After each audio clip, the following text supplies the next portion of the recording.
don't understand. Okay, I pressed it once, and I'm hoping that YouTube. This is this is going. I really hope that this is going. Yes, yes, yes. YouTube is working. Hello, everyone. This is SLC. So it's been a while since I've been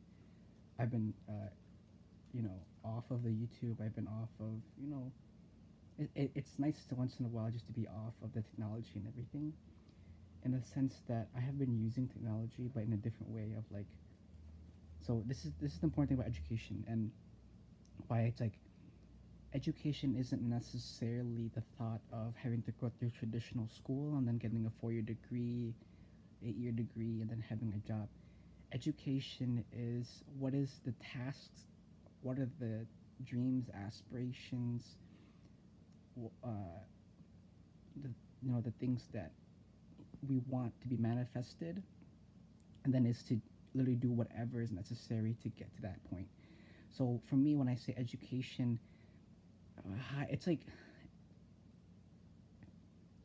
the what I do in terms of how I'm learning and how I go about school and stuff like that.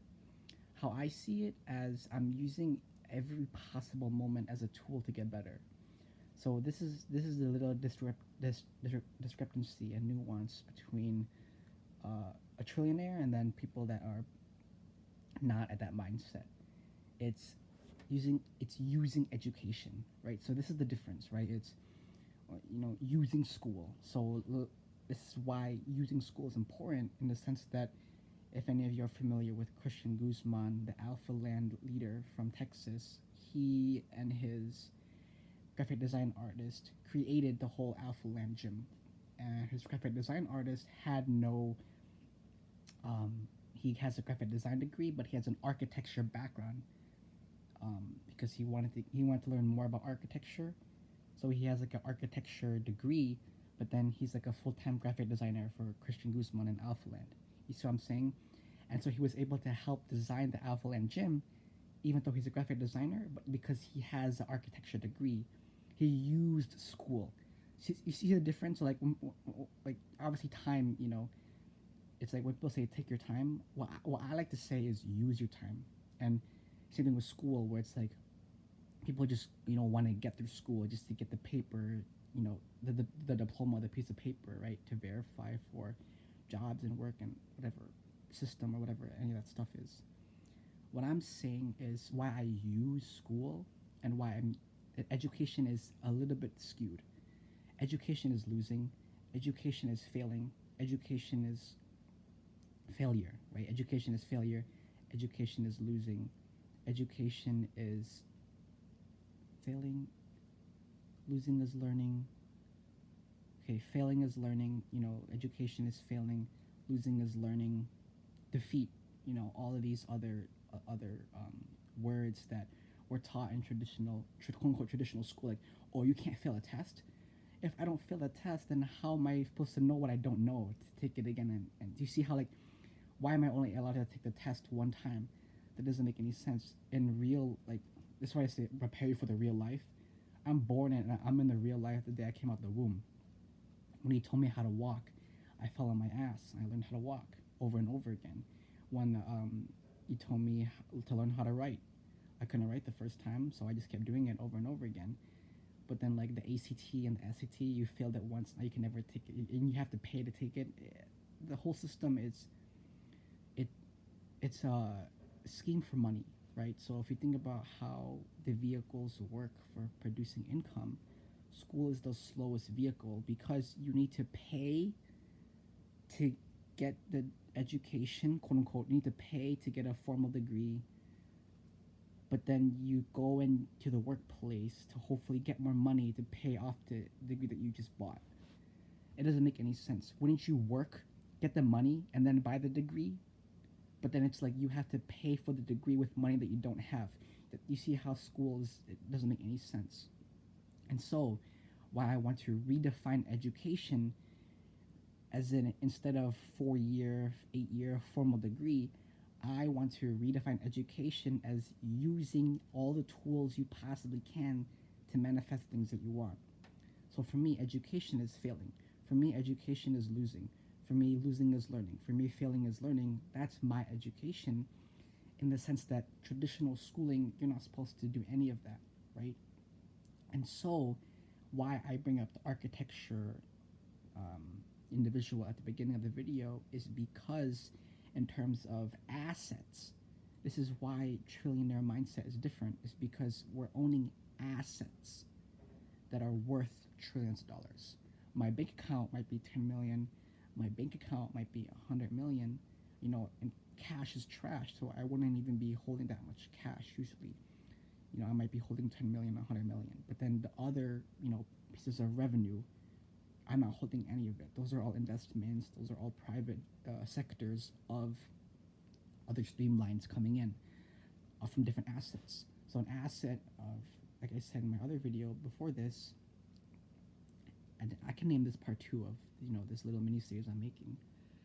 Assets of skyscrapers, assets of cruise ships, assets, rocket ships, going to different planets, assets of amusement parks. I think the thing that I'm curious to own for me is stadiums, because that's the most unique thing to own. Like, essentially, what a stadium is just a big house, and you're just inviting thousands of people.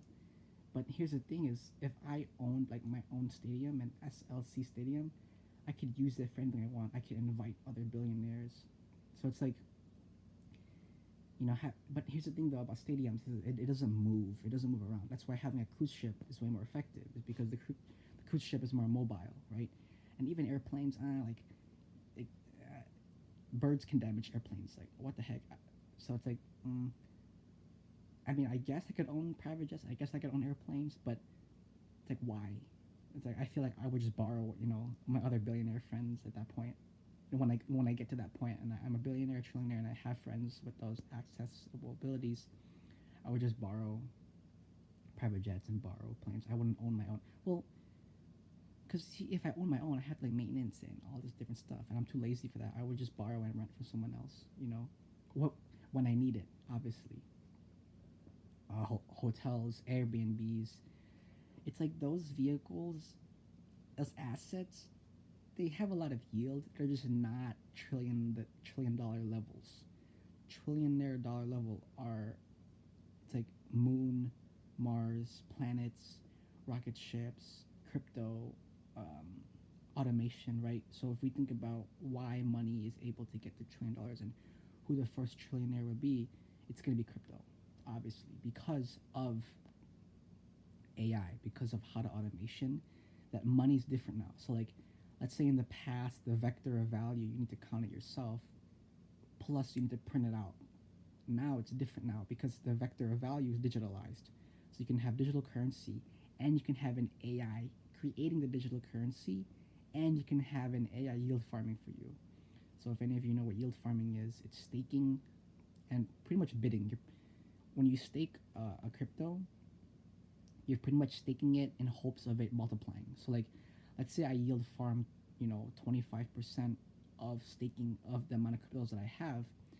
What I would hope from that yield farming is that any of the remaining crypto that doesn't get used, it's not remaining. Any of the not like this, not remaining, just remaining, straight up remaining. Any of the remaining crypto. So any of you understand how crypto works, it's based off of the crypto miner. Then however much crypto miner is mined and however much data is used. So let's say there's, let's just take for example, I want to create a coin. I want to call it Dino Coin. Let's say one Dino Coin, and how crypto works and how digital currency works. That is obviously based on blockchain. That's based off hashes. Hashes are 64 numerical characters with mixed Roman numerals, mixed numbers. Then there's SHA-256 function, which is for crypto miners. So what I'm saying is, after that process, let's say the hashes continue, and for the Dino coin, I'm just gonna say this. Let's say the Dino coin is $100 per coin, right? Then with the crypto miner and the hash and the SHA-256 function, at the end of the quote unquote cycle, so maybe it's a 60-day cycle, a 180-day cycle, a 360-day cycle, after those cycles, there's data that's left. So if you look at Bitcoin, right? Let's say, not even Bitcoin. I'm just gonna continue with Dino Coin. Let's say since each Dino Coin is $100 on a given day, let's say 2,000 coins were mined that day. So 2,000 times the 100, that's 200,000. So if that's the case, then let's say on that day, the amount of data that it gets used is 175,000 coins, or not 175,000 coins, 1,750 coins get used. That means there's only 250 coins left. So if there's only 250 coins left, what yield farming does essentially is just takes it, stakes that, and keeps it in, and then uses it for profit. So like the reason why this works and why there's so much passive income and just so much revenue stream is if there's a way to automate that process, it's over. Because I can literally just have an AI crypto mining for me all day. I can have an AI regulating the amount of kilowatts that's used depending on the situation, the weather, things like that. I can have an AI determine how much I can stake on yield farming. Some days it can be 25%, some days it can be 20%, some days it can be 15% of the amount that I already have. So like this is why I say in terms of trillionaire, it's not having one and then 12 zeros after in your account. What it's having is assets that are generating trillions of dollars. So a cruise ship that's literally just an AI crypto cruise ship, and you walk in every room is just an AI doing crypto mining, or just a crypto mining cruise ship, right? Let's say it's a skyscraper. All the skyscraper does is just crypto mining, just Dino Coin every single day. Um, let's say it's Elon Musk, right? Let's say he makes a rocket ship. The only purpose for that rocket ship is just to develop automation, right? And like the thing that's super benign and epiphany opening is that there's no capital needed nowadays to get into the whole market, to get into money, because everything's digitalized. The reason why I don't need to have capital for real estate is because I can just do digital real estate. The reason why I don't have to have capital anymore for merch, because I can just have digital merch, right? The reason why I don't need to have capital even for rocket ships now, like I was saying, how to automation, right? Rocket ships, skyscrapers, cruise ships. I don't even need to have capital to get into any of those anymore, because there's digital skyscrapers, there's digital cruise ships, there's digital, what I said cruise ships, skyscrapers. Oh, there's digital rocket ships even. Digital rocket ships have been a thing for so long. Like, think about even Pac-Man and like older games in that generation. You literally were playing with rockets, like shooting. Like, y'all know what I mean by that ship game, where it's like a ship on the bottom of the screen. Like there's a ship on the bottom of the screen, and you have to like move it around to shoot the aliens that are like. We've as a society and humanity has already been practicing higher ticket vehicles for a long time. We've already been practicing how to be trillionaires for a long time. All that it is now is just adding memorabilia to those things, creating what is in my mind into fruition, right? And this is why I talk about a lot about manifestation in the terms that the things that you want, the more and more that we say it, we think it, we see it, our subconscious changes, our RIS changes, everything changes, right? Hedonic adaptation, So everyone, my name is SLC, and this video definitely helps.